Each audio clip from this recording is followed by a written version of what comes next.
हर इंसान चाहता है एक बहुत सुंदर सा मकान बनाना।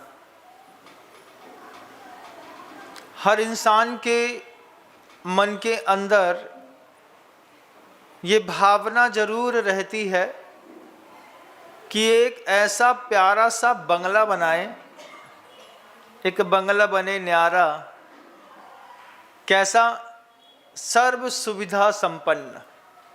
रहती है कि नहीं? इच्छा है ना, एक डिज़ायर है अंदर, एक ऐसा मकान बने जिस मकान में दुनिया भर की सब सुविधा हो। फिर ये भी मनुष्य की इच्छा रहती है कि एक बहुत अच्छा परिवार भी हो,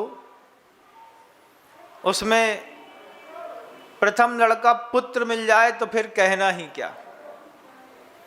पुत्र मिल जाए, पुत्र के साथ अच्छा गोरा लंबा चौड़ा सुंदर सा दिख जाए, ये भी एक इच्छा रहती है। इच्छा रहती है कि एक पत्नी हो, कुलवंती हो, सौंदर्यवान हो, कहूँ तो उठ जाए कहूँ तो बैठ जाए, रोबोट के जैसे। ऐसी भी भावना रहती है इंसान की, और इंसान लगातार इस पे लगा भी रहता है। अपने अपने पाप पुण्य के हिसाब से वो काम भी करता रहता है, और जब इन भावनाओं को पूरा करने की कोशिश में पूरी जिंदगी खपा देता है और कुछ नहीं मिलता है तो रोता भी बहुत है। हमारा जाना हुआ था अभी 3 साल पहले सागर के केंद्रीय जेल में, सेंट्रल जेल में गया।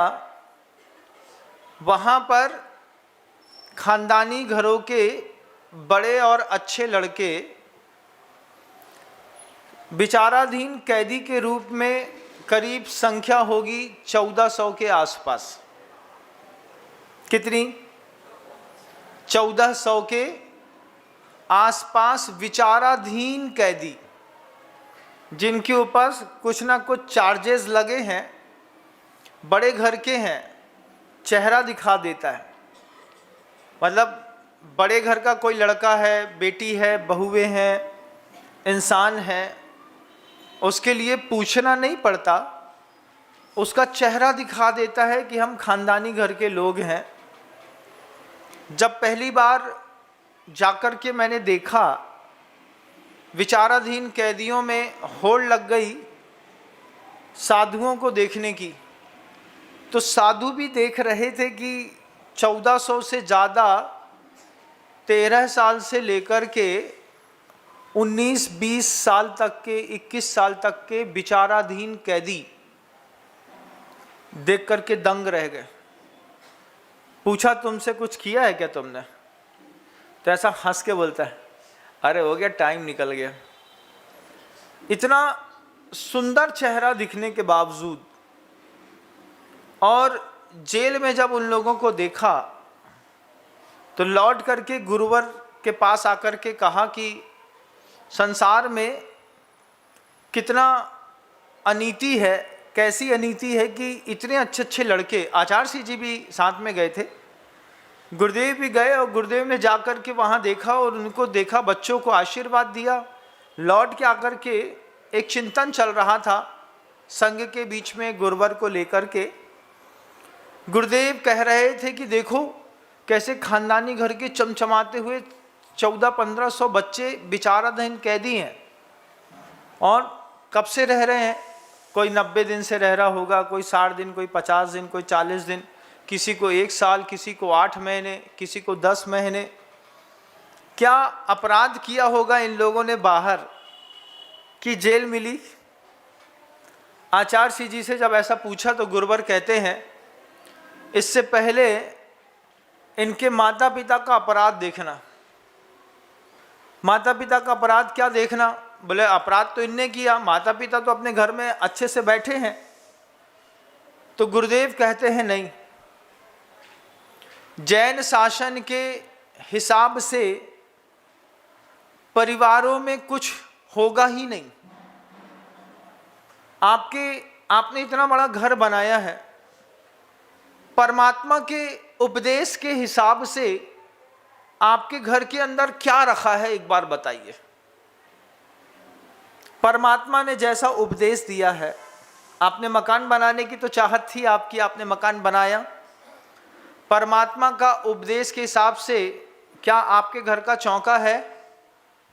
पूछूंगा। चौका परमात्मा के वास्तु के हिसाब से बनवाया ना आपने? अच्छा बनवाया ना आपने?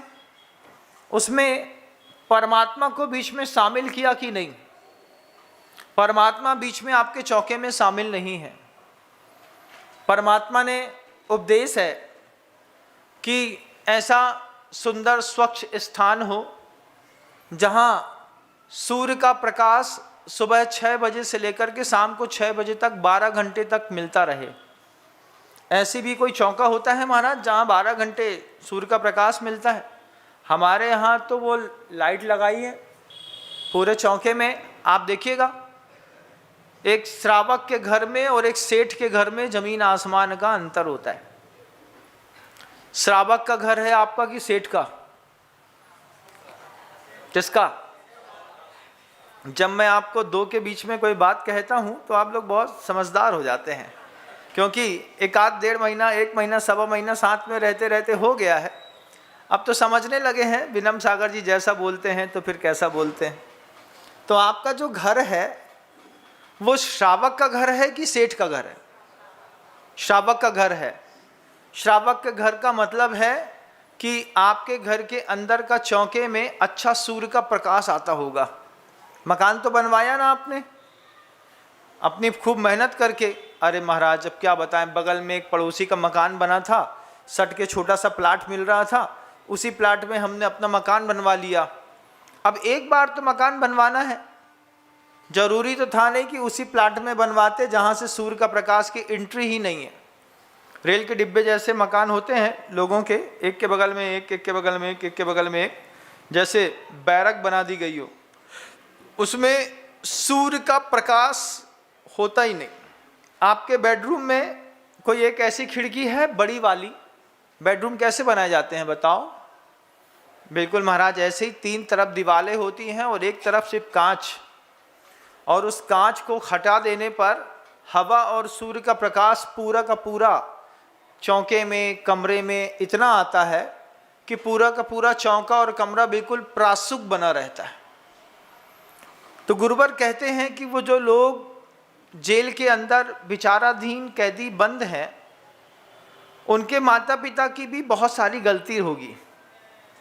परमात्मा के हिसाब से आपके घर के अंदर शायद कुछ ना हो, ना चौका हो, ना परमात्मा के हिसाब से आपके घर के अंदर वस्त्र हो, ना परमात्मा के हिसाब से आपके घर के अंदर का ड्राइंग रूम हो। परमात्मा ने जो उपदेश एक अच्छे घर को बनाने के लिए दिए हैं, उनमें अगर कमी दिखाई देती है तो निश्चित रूप से घर के लोग विद्रोही बनते हैं। आचार्य भगवंत कहते हैं कि एक बार जिंदगी में पैसा लगाओगे, एक बार अपना मकान बनाओगे, एक बार अपना परिवार बसाओगे, पहली बार संतान पैदा करोगे, अच्छी पत्नी लाओगे, और अच्छी परिवार की व्यवस्था अगर आज तक तुमने नहीं बनाई है तो बनाने से पहले सुनना, चौका ऐसा हो जिसमें सूर्य का प्रकाश और हवा, 2 चीज़ें सुबह 6 बजे से लेकर के शाम को 6 बजे तक। महाराज प्लाट लिया है लेकिन उसमें लाइट की व्यवस्था न हो पाएगी, ऊपर वाली मरकरी लगा देंगे। सूर्य की रोशनी में सामग्रियों की ताकत बदल जाती है और लाइट में सामग्री की शक्ति कुछ और हो जाती है। जय जिनेंद्र, अगर आपको मेरी वीडियो अच्छी लगती है तो प्लीज़ मेरे चैनल को सब्सक्राइब करिए, लाइक करिए, शेयर करिए। इसी तरह से अपना प्यार मुझे देते रहिए।